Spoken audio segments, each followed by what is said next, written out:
السلام علیکم رحمۃ اللہ وبرکاتہ۔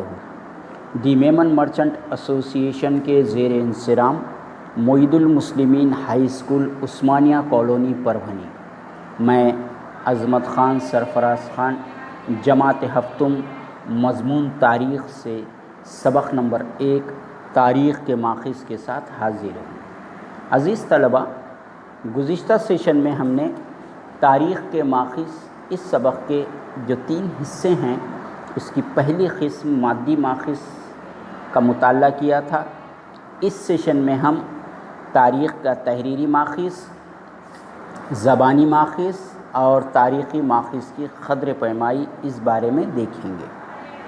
عزیز طلبہ، تاریخ کے ماخذ کے جو 3 حصے کیے گئے، اس میں جو دوسرا حصہ ہے تحریری ماخذ، نام سے ہی پتہ چلتا ہے تحریری ماخذ وہ تمام چیزیں جو لکھی ہوئی صورت میں موجود ہیں وہ تاریخ کے تحریری ماخذ کہلائے گی۔ لیکن چونکہ ہم کو اس پوری کتاب میں عہد وسطیٰ کے حالات پڑھنا ہے، اس لیے عہد وسطیٰ کے دیوناگری، عربی، فارسی اور موڑی جیسے رسم الخط زبان کی مختلف شکلوں، اس زمانے میں یہ جو زبانیں لکھی جاتی تھی، بولی جاتی تھی، اس کی مختلف شکلیں، بھوج پتر، پوتھیوں، مذہبی کتابوں، گرنتھوں، شاہی فرمان، سوانح اور تصویروں کی مدد سے ہمیں اس دور کے تاریخی واقعات کے معلومات میں بہت زیادہ مدد ملتی ہے۔ ان کے علاوہ کھانے پینے کی اشیاء، عوامی زندگی کس طرح سے تھی، لباس کون سا استعمال کرتے تھے، ان کے رہن سہن کیسا تھا، خیالات و نظریات، تقریبات کون کون سی منعقد کی جاتی تھی، کون کون سے تہوار منائے جاتے تھے، اس کا بھی علم ہوتا ہے۔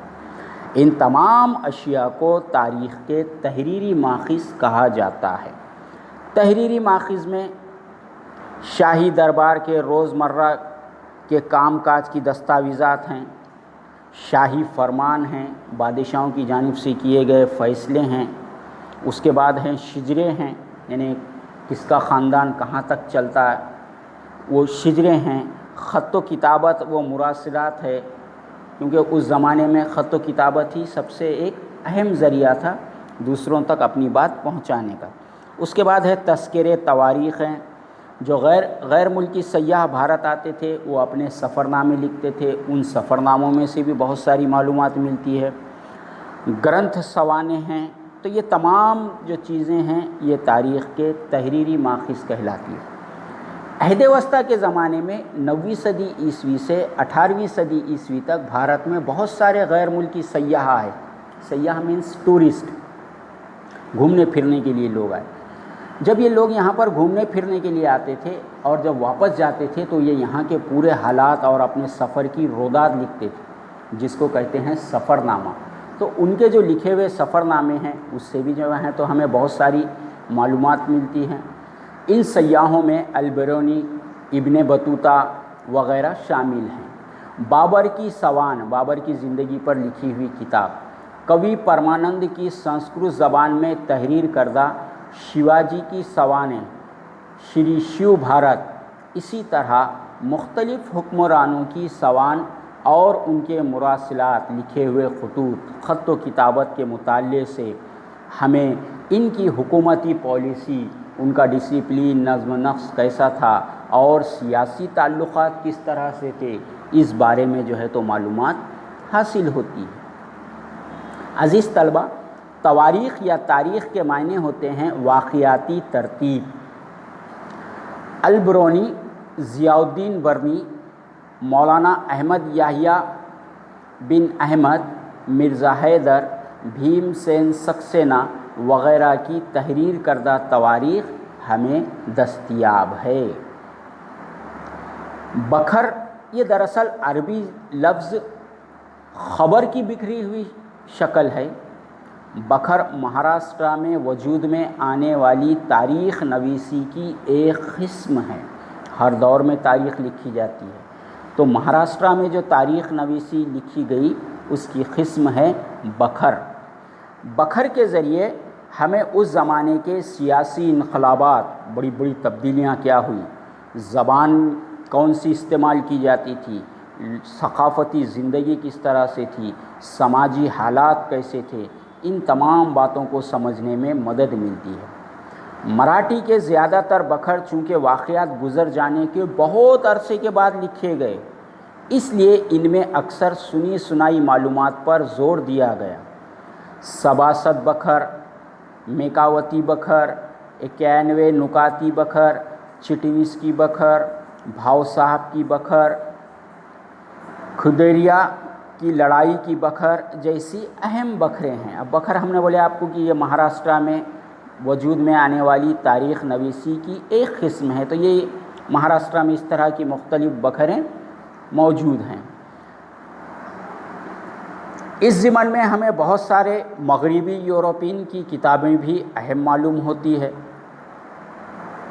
اس کے بعد تاریخی ماخذ کی جو تیسری قسم ہے زبانی ماخذ۔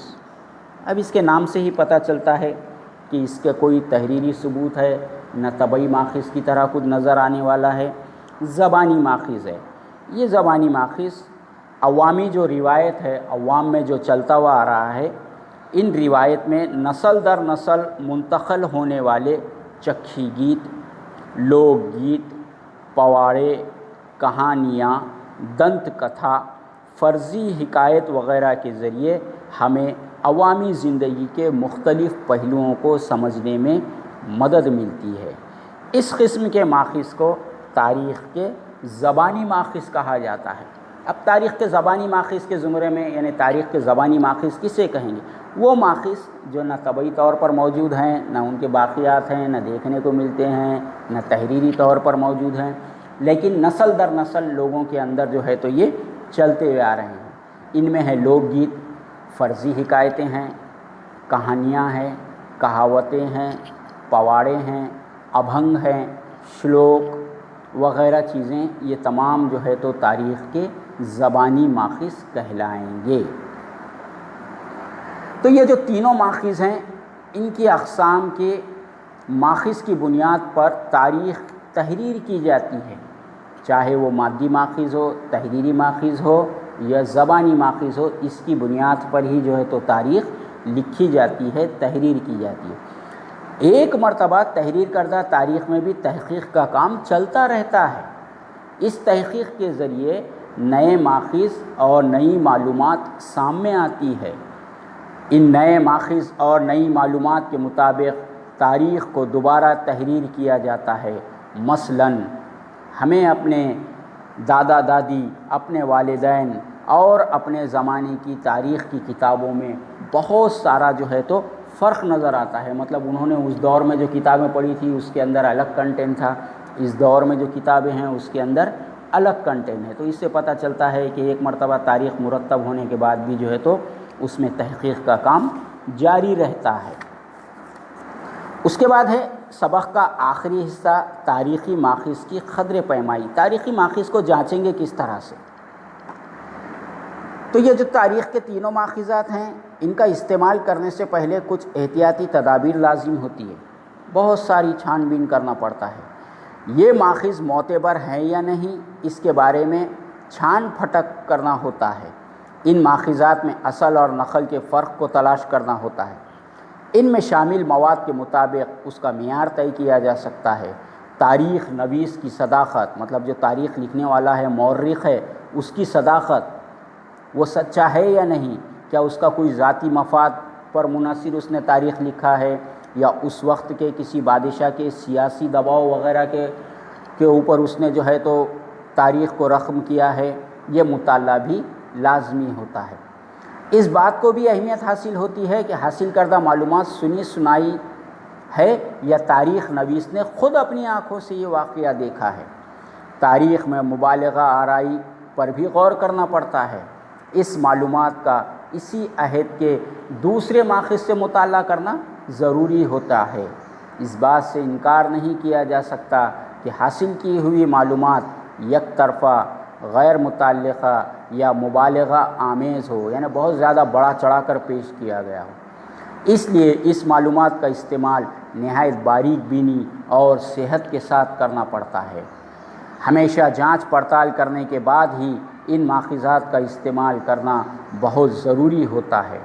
تاریخ لکھنے کے دوران تاریخ نویس کی غیر جانبداری اور مستقل مزاجی یہ سب سے اہم نکتہ ہے۔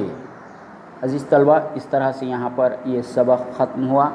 آپ کو ہوم ورک کے لیے ایک سوال دیا جائے گا، ایک معمہ ہے، اس معمے میں چھپے ہوئے تاریخی ماخذات آپ نے تلاش کر کے اپنی بیاضوں میں لکھنا ہے اور اس کی کاپی ہمارے واٹس ایپ نمبر پر جو ہے تو آپ نے بھیجنی ہے۔ السلام علیکم، شکریہ۔